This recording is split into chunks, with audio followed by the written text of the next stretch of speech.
We have an R1150RT with a leaky fork seal. To change these, so you remove the 4 bolts that hold the handlebar on.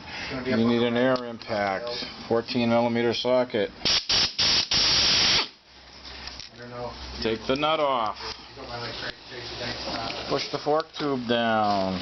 Let the handlebar, the whole upper handlebar assembly turn. Get this out of the way. Take the fork tube.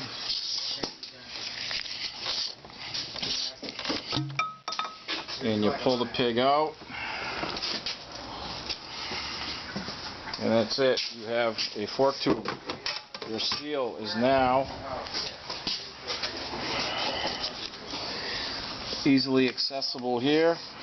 We'll get some light in here in a minute. I'm going to pop that top dust seal off, and then we'll pop the fork seal out, put a new one in, put the tube back in, and have a nice day.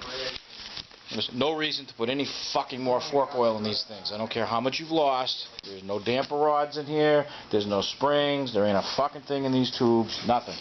All that tube does is hold the handlebars to the front end. Very simple. What we see here is the dust seal. Just put a little sharp screwdriver on the side. And you remove that. You don't really have to change this. It doesn't get worn. You can change it, but you don't have to. And that thing's like $15 fucking dollars or some stupid shit like that. Now on top of this, you have a little clip. Can we see the clip on the video? Maybe, maybe not. You'll see it when I take the fucker off. Right here. Again, use your screwdriver. Put it on the side. It's easier if I had 3 fucking hands. Come on.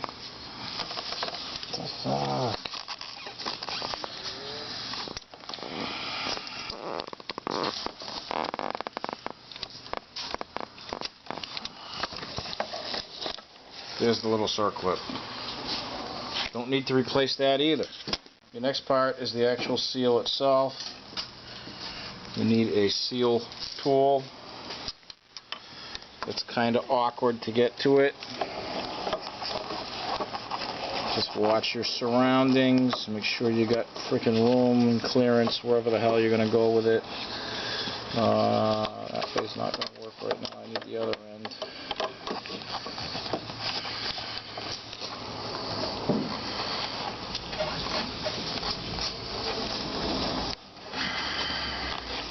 Might need to push the tube further forward. Up towards the front of the bike. Just the upper part of the tube. No. Alright. Might do it, might not. I don't know. Get some light. Can't see shit in here. If it'll go more, sure. Nah, it ain't doing shit. It's not doing shit. Close. Got it.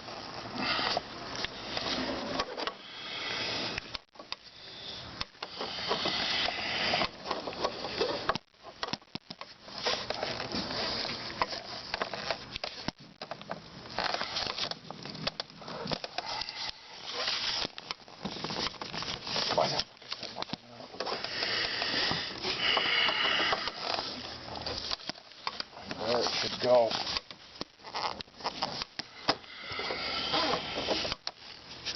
Alright.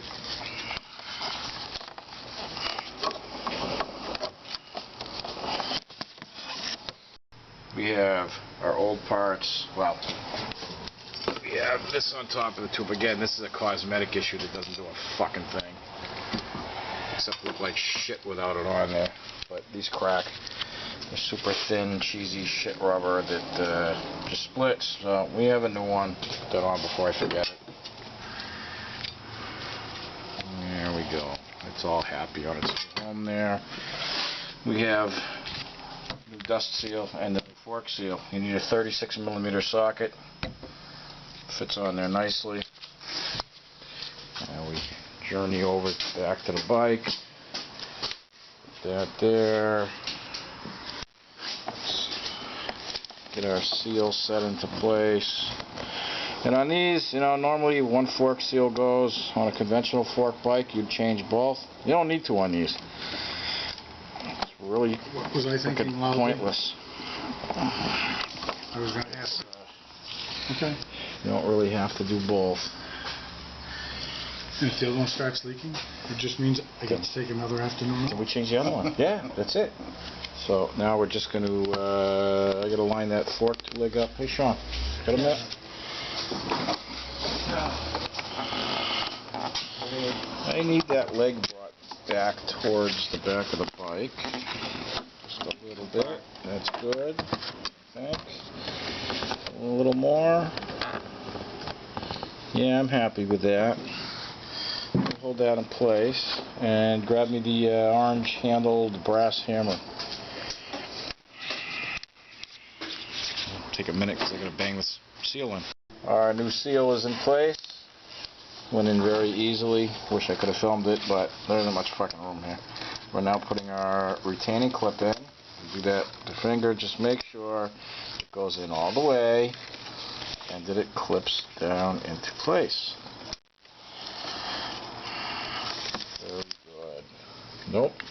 Now we have the fork tube. We already have the new rubber on the top. We have the new dust seal on here. As I said, you usually don't have to replace the dust seal.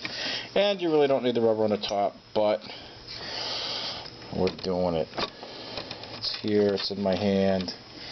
Okay, legs got to come back a little bit. Good.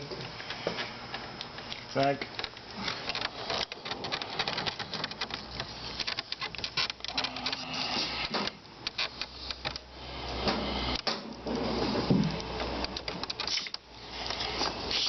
You might have to hook your foot, where my foot is on the back, to pull the front end towards the right a little bit, because the whole front end's loose at this point.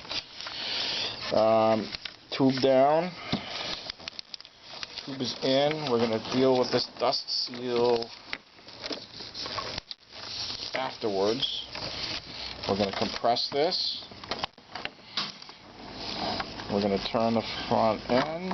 We're going to put that right back up in place. We're going to put the nut on. The nut is down in the can.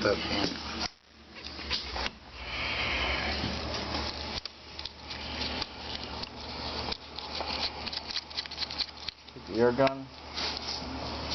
I normally torque everything when I work on these things. This is not required.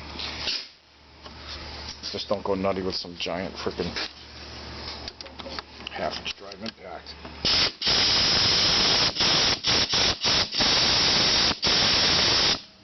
That's it. That is done. Handlebars can go back together. We're going to push this dust seal down. Make sure it is flush all the way around.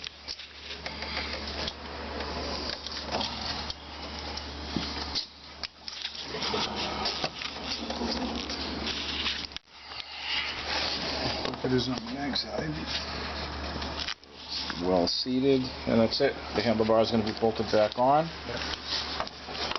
I got a plastic cap. Yep. Some have them, some models don't. The RTs do.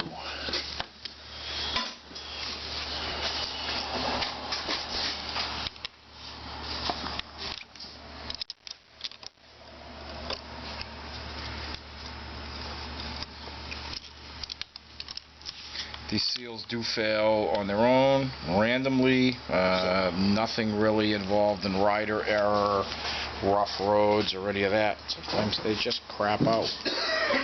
One of the benefits with this fork design is that the slider is very long. This is a slider. The tube itself is way the fuck up top, so the tube is protected by the fairing and everything else. So you tend to see more leaks on like an R1150R or a GS that's more exposed up there. Up on the top there. And all it takes is one good fucking June bug splat on there, get hard, and the suspension compresses and it'll leak. So that's it. Dave's tightening goes down now. They're going to be torqued to 20 Newton meters. 4 of those bolts.